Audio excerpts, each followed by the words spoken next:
La educación no es un privilegio, es un derecho humano fundamental.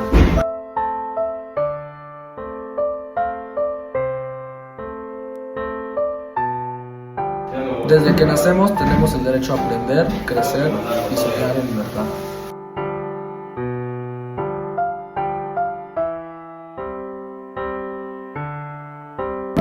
La educación abre puertas, rompe cadenas y transforma vidas.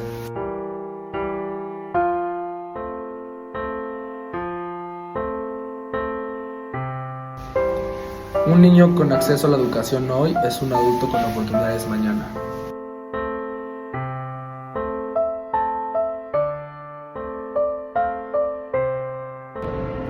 Educar no solo es enseñar a leer y escribir, es formar ciudadanos conscientes y libres.